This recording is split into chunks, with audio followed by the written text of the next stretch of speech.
तो हेडिंग डालो, हेडिंग डालो।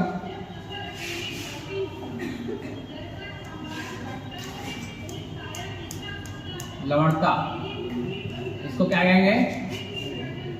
सैलिनिटी, सैलिनिटी कहेंगे। ठीक है, ये हो गई सैलिनिटी। परिभाषा की अगर बात की जाए तो इसकी 2-3 परिभाषाएं हो सकती हैं। सभी परिभाषाएं इतनी सरल हैं कि आप बहुत आसानी से उसको याद कर सकते हो, रट्टा नहीं बिल्कुल, है ना, बहुत आसानी से याद कर सकते हो, है ना। पहली परिभाषा ऐसी हो सकती है ना, क्या हो सकती है?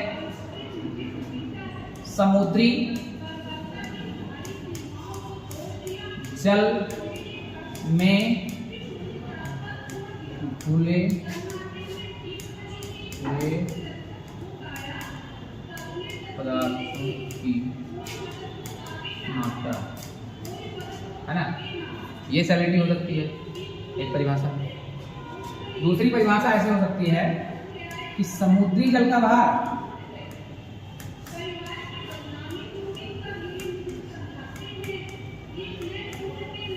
एवं उसमें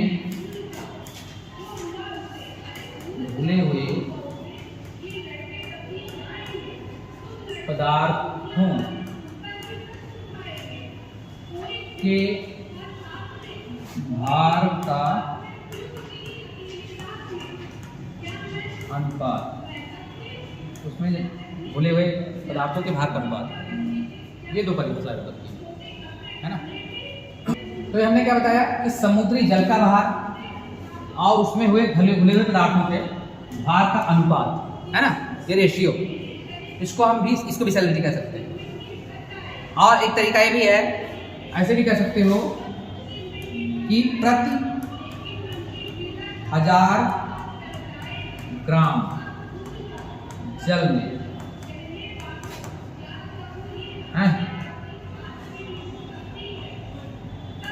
घुले लवणों की मात्रा, ऐसे भी कर सकते हो, ये भी एक परिभाषा हो सकती है। तो इतनी सारी परिभाषाएं हो सकती हैं और असल में ये जो है इसी तरीके से इसको व्यक्त करते हैं। ये व्यक्त करने का तरीका है कि जो है कितनी जो है साल्ट की मात्रा या पदार्थ की मात्रा 1000 ग्राम जल में है। जैसे हम ये कहें कि अगर औसत रूप से समुद्रों में 35 प्रति 1000 ग्राम लवणता पाई जाती है तो उसको हम किस तरीके से डोनेट करेंगे? 35, है ना, प्रति 1000 ग्राम। ये तरीका होता है इसको डोनेट करने का, है ना। ये निशान आप जानते ही, ये वाला निशान, ये निशान क्या बताता है? ये प्रतिशत पे बात नहीं करता, ये प्रति 1000 ग्राम पे बात करता है, यानी प्रति 1000 पे बात करता है। हम जब भी सैलिनिटी को मेजर करेंगे तो उसको हम प्रति 1000 ग्राम में मेजर करेंगे। इसका तात्पर्य है ना, प्रति, इसको ऐसे लिख सकते हैं,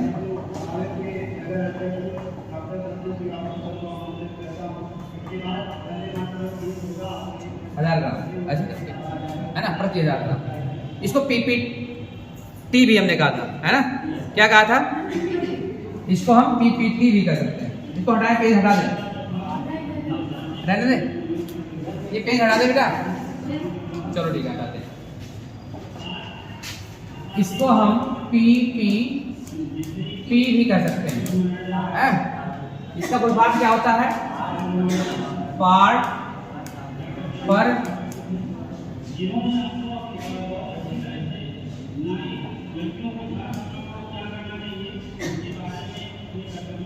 थाउजेंड, पार्ट्स पर 1000, है ना। 1000 ग्राम पे कितना मामला, पीपीटी भी कर सकते हैं। तो इतने तरीकों से इसको व्यक्त कर सकते हैं। इसके अनुमान की बात हमने जो की थी, कई सारी बात हमने बताई थी कि जो है सैलिनिटी जो है अगर समुद्रों से निकाल करके सतह पे डाल दी जाए, है ना, तो कई विद्वानों ने अलग अलग विचार दिए हैं। उसमें कोई कहता है कि 4 मीटर ऊपर उठ जाएगा, कोई कहता है 10 मीटर उठ जाएगा, कोई कह रहा है 100 फीट ऊपर उठ जाएगा, कोई कह रहा है 500 फीट ऊंचा हो जाएगा। मतलब ये है कि सैलिनिटी की मात्रा बहुत ज़्यादा है समुद्रों में। अगर उसको पूरा निकाल दिया गया तो कुछ कई मीटर जो है वो नीचे चला जाएगा समुद्र का तल, और अगर सतह पे फैला दिया जाए तो वो कई मीटर ऊंचा उठ जाएगा सतह का तल, है ना। तो इस तरीके से जो है सैलिनिटी की मात्रा का अनुमान हम व्यक्त कर सकते हैं कि कितनी ज़्यादा मात्रा में सागरों में लवणता घुली हुई है। अब हम अगर बात करें कि सागरों में जो सैलिनिटी आई उसका सोर्स क्या है ना, सोर्स क्या है यानी उसका स्रोत क्या है, तो स्रोत के आधार पर हम इसको 2-3 भागों में बांट सकते हैं, है ना। जो सागरीय लवणता का सोर्स है वो मेनली है स्थलीय, है ना, स्थलीय। लेकिन स्थलीय भागों से लवणता कैसे सागर में पहुंचती है उसके 2 तरीके हो सकते हैं, एक तो नदी के द्वारा, दूसरा पवन के द्वारा। ये भी हो सकती है, नदी और पवन, इन दोनों माध्यमों से जो है सैलिनिटी घुल घुल करके स्थलीय भागों से समुद्रों में जा रही है ना। यद्यपि इसमें हमने बताया था एक ट्विस्ट है कि नदियों का जो जल है उसमें उसका कंपोजिशन और समुद्र के जल का कंपोजिशन अलग अलग है। आपने देखा होगा कि हमने बताया था कि नदी का जो पानी है उसमें 60% के आसपास जो है कैल्शियम है या कैल्शियम कार्बोनेट है, चूना टाइप की चीजें हैं, है ना। तो ये इसकी मात्रा जो है ज्यादा है पानी में, जबकि समुद्री पानी में देखेंगे तो वहां पर ये कम हो जाता है। समुद्री जल में अगर देखेंगे, है ना, समुद्री जल इसमें 75% से अधिक क्या होता है, NaCl होता है, यानी सोडियम क्लोराइड होता है ना। जब 75% से सोडियम क्लोराइड हो गया तो अब 60% तो कैल्शियम रह नहीं गया, है ना, कम हो जाएगा ये। तो ये गया कहाँ, है ना। इसीलिए लोग कहते हैं कि अगर नदियों से पानी आया है इसमें समुद्रों में तो जो नदियों का कंपोजिशन है वही समुद्र का कंपोजिशन होना चाहिए, लेकिन ऐसा है नहीं।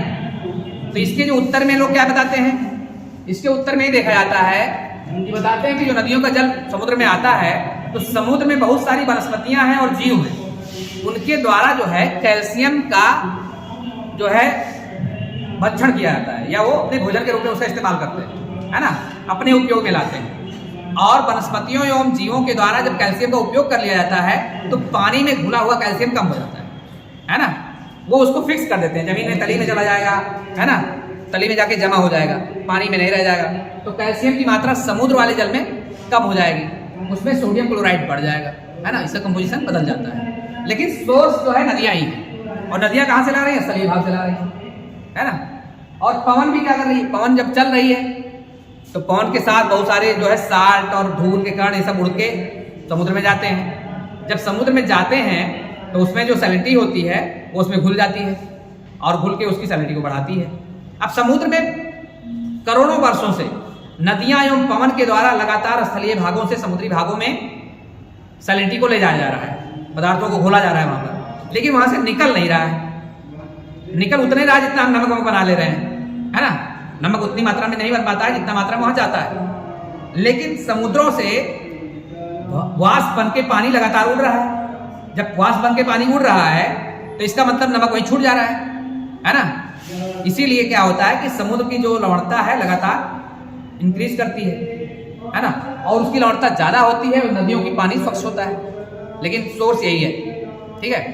तो नदियां हो गई, पवन हो गया, ये दोनों हो गया स्थलीय सोर्स। अब हम देखते हैं कुछ जलीय सोर्स, है। जलीय स्रोत में सबसे प्रमुख है ज्वालामुखी। क्या है, ज्वालामुखी। समुद्री क्षेत्रों में भी ज्वालामुखी उद्गार होते हैं और उद्गार के माध्यम से बहुत सारे उसमें साल्ट निकलते हैं, बहुत सारे पदार्थ निकलते हैं और वो पदार्थ नदियों समुद्री जल में घुल जाते हैं और घुल के उसकी सैलिनिटी को बढ़ाते हैं। तो इस तरीके से जलीय स्रोत में ज्वालामुखी भी एक महत्वपूर्ण कारक हो जाता है उसकी सैलिनिटी को बढ़ाने वाला। तो स्रोतों में इतनी ही बात केवल आपको जाननी है, स्रोत में इतनी बात जाननी है। उसके बाद हम लोग देखते हैं नेक्स्ट हमें देखना है वितरण को प्रभावित करने वाले कारक, वितरण को प्रभावित करने वाले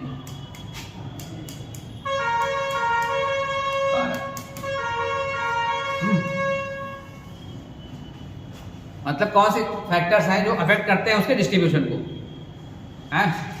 तो इसमें सबसे पहला हमने क्या बताया था, सबसे पहला हो जाएगा इसमें नंबर 1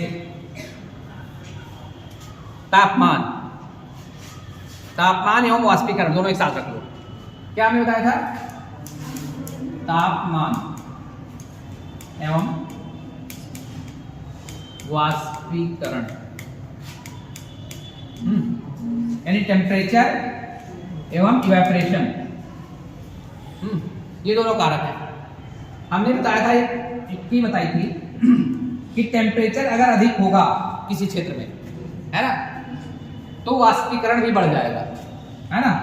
इसको कहेंगे हम इवेपोरेशन, ईवीपी। वाष्पीकरण ये इवेपोरेशन है, टेम्परेचर तापमान है ये वाला, ठीक है। यानी तापमान जब बढ़ेगा कोई चीज गर्म होगी तो भाप बन के पानी उड़ेगा, है ना, तो पानी भाप बन के उड़ेगा, यानी इवेपोरेशन होगा, यानी ये भी ज्यादा होगा, इवेपोरेशन भी बढ़ जाएगा। अब जब इवेपोरेशन बढ़ जाएगा और साथ साथ क्या हो रहा है कि प्रेसिपिटेशन, है ना, पीपीटी, इसको वर्षण कहेंगे, है ना, वर्षण। ये वर्षण ज्यादा नहीं होगा अगर किसी इलाके में, वर्षण अगर कम है, यानी वाष्पीकरण ज्यादा है, वर्षण कम है, यानी वर्षा ज्यादा नहीं हो रही वहां पर, तो क्या होगा, वैसी स्थिति में सैलिनिटी ज्यादा हो जाएगी। हमने ये फॉर्मूला आपको बताया, है ना। क्या है इसमें, तापमान अधिक है तो वाष्पीकरण अधिक है, वाष्पीकरण अधिक है, और साथ साथ अगर वर्षण वाष्पीकरण से कम है, ये कम है, तो वैसी स्थिति में सैलिनिटी बढ़ जाएगी। ये कंडीशन जो है उपोष्णकटिबंधीय क्षेत्र में पाई जाती है, सब ट्रॉपिकल रीजन में पाई जाती है। कहां पाई जाती है, सब ट्रॉपिकल,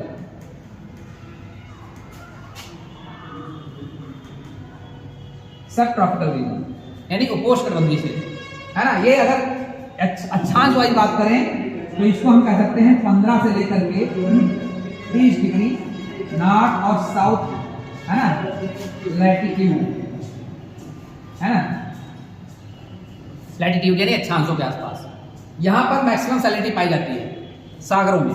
उसके पीछे रीजन यही होता है, यानी टेम्परेचर वहां ज्यादा होता है, इवेपोरेशन भी ज्यादा होता है, वर्षण कम होता है, इसलिए सैलिनिटी ज्यादा पाई जाती है, ठीक है। दूसरी कंडीशन और देख सकते हैं हम, कोई ऐसा इलाका है जहां पर जो है मान लो कि टेम्परेचर अधिक है, कोई ऐसा इलाका है, और साथ साथ इवेपोरेशन भी अधिक है, हाँ बेटा, टेम्परेचर भी अधिक है, इवेपोरेशन भी अधिक है, लेकिन साथ साथ क्या हो रहा है, प्रेसिपिटेशन भी ज्यादा हो जा रहा है, पीपीटी, ये भी ज्यादा हो जा रहा है ना, ये वर्षण भी ज्यादा हो रहा है, इवेपोरेशन भी ज्यादा है, और टेम्परेचर भी ज्यादा है, तो क्या होगा, वाष्पीकरण तो होगा, और ये करेगा क्या काम, ये सैलिनिटी को बढ़ाने की कोशिश करेगा, लेकिन उसी के साथ साथ वही वर्षा हो जाएगी, है ना, वर्षण हो जाएगा।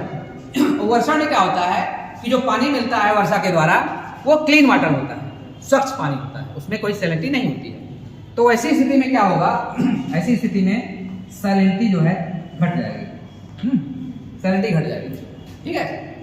तो ये चीज कहाँ पाई जाती है, कोई बताएगा इसको, ऐसी कंडीशन कहाँ पाई जाती है कि जहां टेम्परेचर तो ज्यादा है, वाष्पीकरण भी ज्यादा, लेकिन वर्षा होती है, हैं? नहीं जानते? अरे बात बताएं हैं भाई, आप लोग जानते होंगे। हाँ, कोई बता तो रहा है, विषुवत रेखीय क्षेत्रों में, बिल्कुल ट्रॉपिकल रीजन में तुम लोग सब जानते होंगे, मुंह से निकल नहीं रहा है, डर रहे हो कहीं ऐसा ना हो गलत हो जाए, लेकिन गलत होने की कौन सी बात है भाई। और गलत भी हो जाएगा तो कौन सी ऐसी बेइज्जती टाइप की हो जाएगी, या गलत गड़बड़ हो गया, जो मुंह में आए मन में आए बोल दिया करो, है ना, उसे कॉन्फिडेंस बूस्टअप होता है, ठीक है। तो ये काम कहाँ होगा, ये विषुवत रेखीय क्षेत्रों में होगा, है ना, ट्रॉपिकल रीजन में।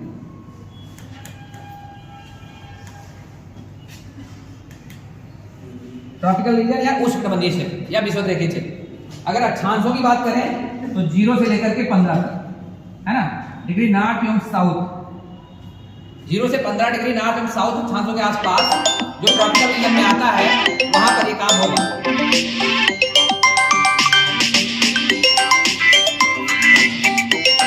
इन जगहों पे होगा ये, ठीक है।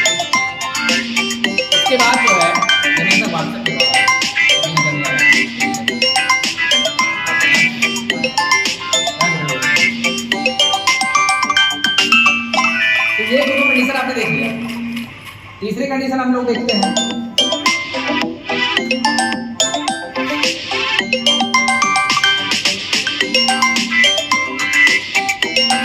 नदियों के द्वारा स्वच्छ जल की आपूर्ति, इसको हम लोग देखते हैं। नदियों द्वारा स्वच्छ जल की आपूर्ति है, ये भी एक कारण है।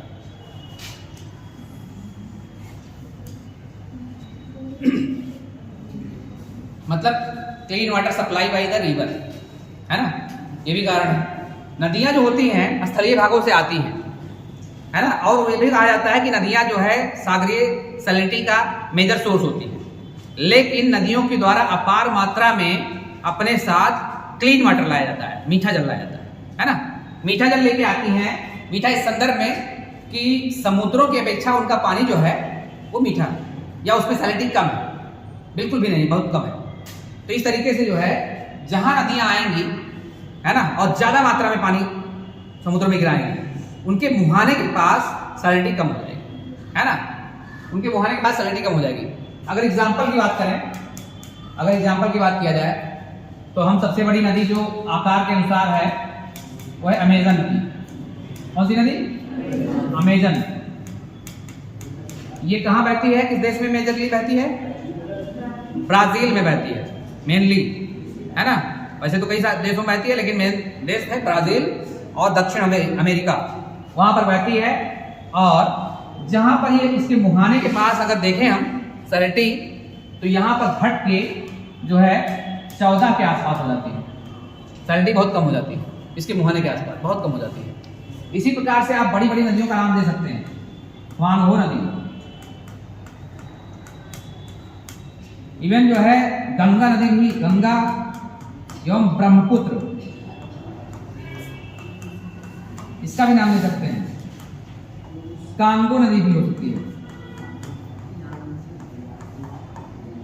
यांगजे नदी, यांगजी, सिक्यांग, इन सभी नदियों के मुहाने पर अगर देखें तो सैलिनिटी कम हो जाती है। वांगो नदी के सामने कौन सा सागर पाया जाता है? पीला सागर, है ना, एलओसी, वहां पर सैलिनिटी कम हो जाती है।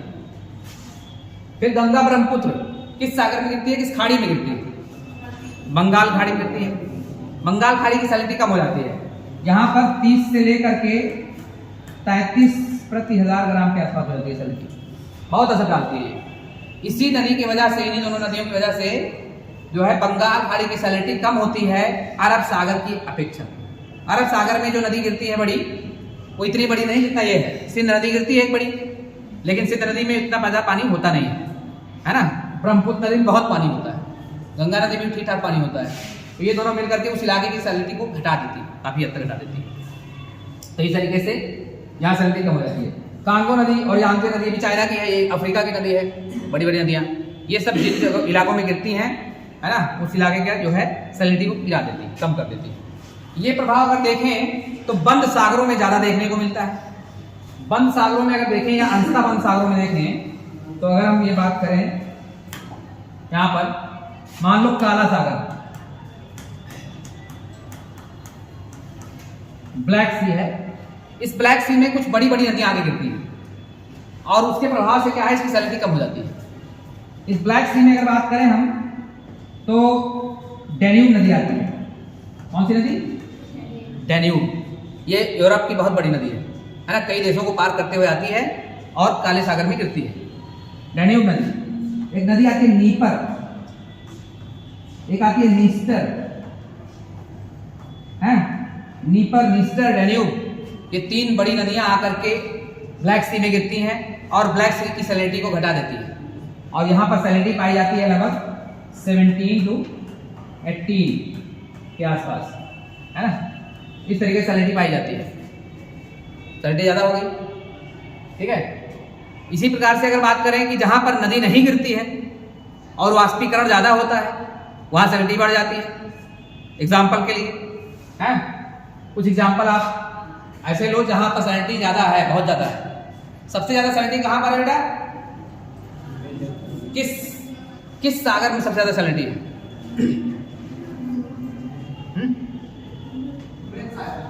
मृत सागर में। और मृत सागर ठीक है, वान झील, टर्की की वान झील, हाँ वान झील में सबसे मैक्सिमम सैलिनिटी पाई जाती है ना, वान झील है ना, मृत सागर। और जो है ग्रेट साल्ट लेक,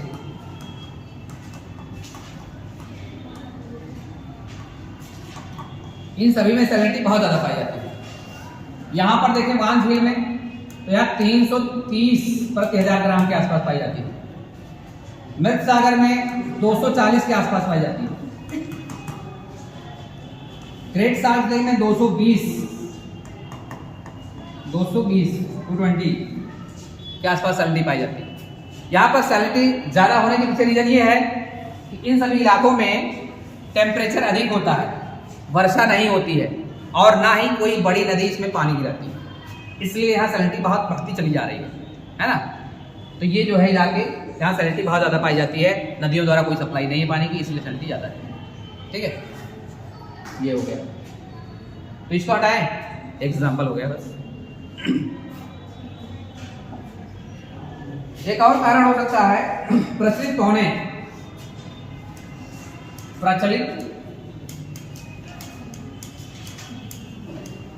पौने, इसको क्या कहते हैं?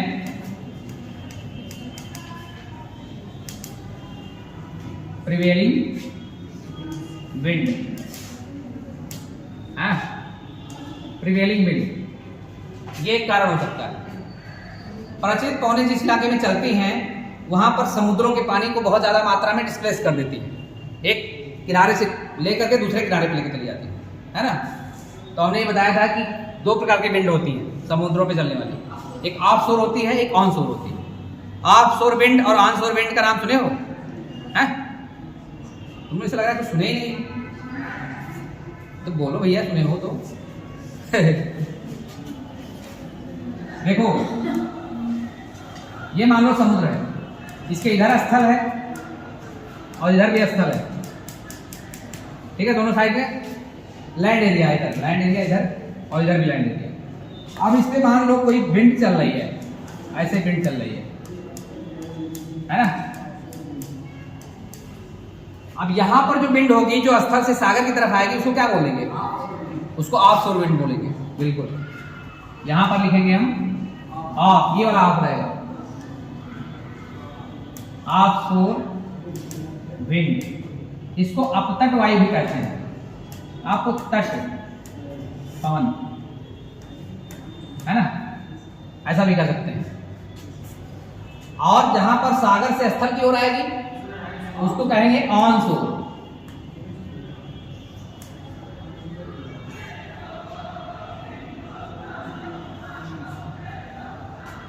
है विंड।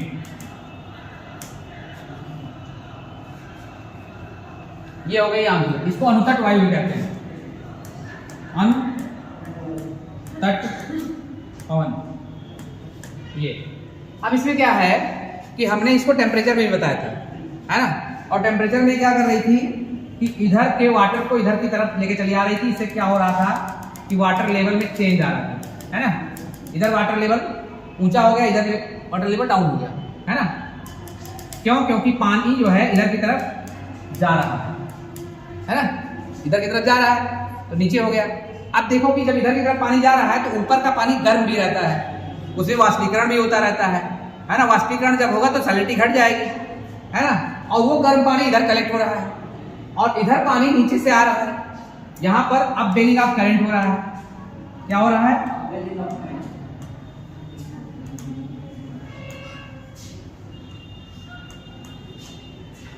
अब बेलिंग ऑफ करंट हो रहा है, मतलब यहाँ पर उत्सरण हो रहा है, नीचे से पानी ऊपर जा रहा है। अब नीचे का पानी जो है वो ठंडा भी है और दूसरी बात यह है कि उसमें सैलिनिटी कम भी है, बहुत कम नहीं है। अगर ये काम ध्रुवों की तरफ होगा तो सैलिनिटी वहां बढ़ जाएगी, लेकिन ये विषुवत रेखा के आसपास अगर हो रहा है तो चूंकि ऊपर की सैलिनिटी ज्यादा है, नीचे की सैलिनिटी कम है, तो अगर नीचे का पानी ऊपर आता है तो ऊपर की सैलिनिटी कम हो जाएगी, है ना। तो यहाँ पर इस इलाके में सैलिनिटी घट जाएगी, जबकि इस इलाके में सैलिनिटी बढ़ जाएगी, क्योंकि इधर पानी आ रहा है जो कि गर्म है और उसमें सैलिनिटी भी है। तो सॉरी हमने उल्टा बना दिया, ऐसे बनाना है ना। यानी कि जिस तरफ ऑफ शोर विंड का प्रभाव होगा उस तरफ सैलिनिटी कम होगी, और जिस तरफ ऑन शोर विंड का प्रभाव होगा उस तरफ सैलिनिटी अधिक होगी। ये बात ध्यान रखना, ठीक है, इसको ध्यान रखो। ये जब आप करंट वगैरह पढ़ेंगे तो और अच्छे से समझ में आ जाएगा, ठीक है। चलो इसको देख लेते हैं। इसका उदाहरण अगर देखें हम, एग्जाम्पल्स, हर चीज़ का एग्जाम्पल है तो मजा नहीं आएगा, है ना। एग्जाम्पल में अगर हम ये एक पृथ्वी बनाएं, ये विषुवत रेखा है और ये 30 डिग्री नॉर्थ साउथ है ना। ये 0 डिग्री है, ये 30 डिग्री नॉर्थ है, ये 30 डिग्री साउथ है, ठीक है। इस बीच में ऐसे हवाएं चलती हैं, है ना, व्यापारिक हवाएं मान लेते हैं। अब उसमें क्या है कि मान लो इस साइड में कोई महाद्वीप है, इधर भी महाद्वीप है, तो हवा इधर से इधर जा रही है। इस किनारे पे जो है इस किनारे पे सैलिनिटी कम हो जाएगी और इस किनारे पे सैलिनिटी ज्यादा हो जाएगी। वही काम यहाँ भी होगा, इधर सैलिनिटी कम हो जाएगी, इधर सैलिनिटी अधिक होगी, है ना। इन दोनों सागरों में इधर सैलिनिटी ज्यादा मिलेगी। आप अगर अटलांटिक महासागर की बात करें तो इधर जो है 37% के आसपास रहेगा, या परसेंट नहीं, प्रति 1000 ग्राम के आसपास। इधर 37 हो जाएगा और इधर 34 हो जाएगा, इतना अंतर आ जाएगा, है ना। इस किनारे पे 34, इस किनारे पे 37, ये अंतर देखने को मिलेगा, है ना। तो एक ही अक्षांश में पूर्वी एवं पश्चिमी सागरों में सैलिनिटी में देखने को मिलेगा अंतर, और उसका रीजन कौन होगा? विंड, है ना, जो प्रिवेलिंग विंड होती है वो। तो ये भी आप समझ गए हमारे ख्याल से, ठीक है। तो विंड भी हो गई। इसके अलावा कुछ प्रेशर भी होता है, एयर प्रेशर।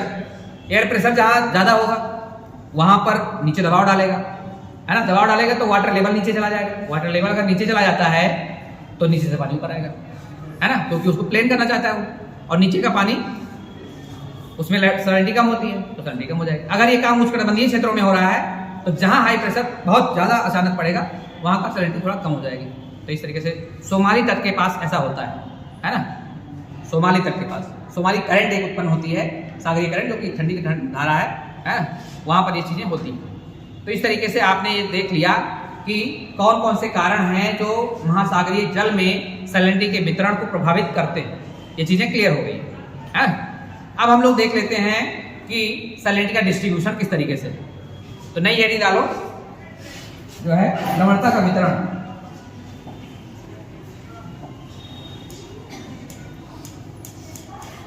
सॉरी,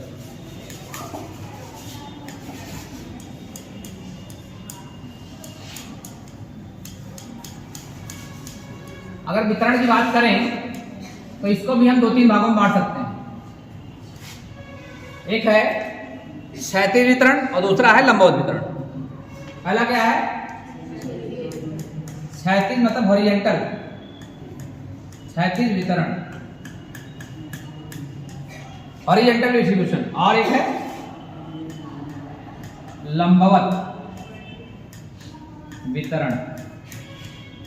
ये भी देख लो, है ना। वितरण जब देखेंगे तो हॉरिजॉन्टल और लंबवत दोनों तरीके से देखेंगे।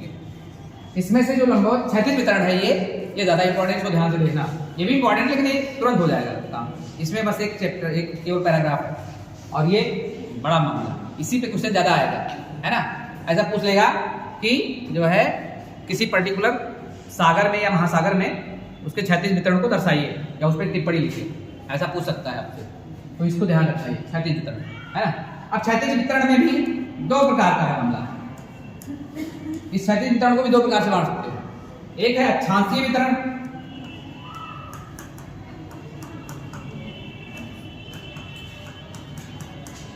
और दूसरा है प्रादेशिक वितरण।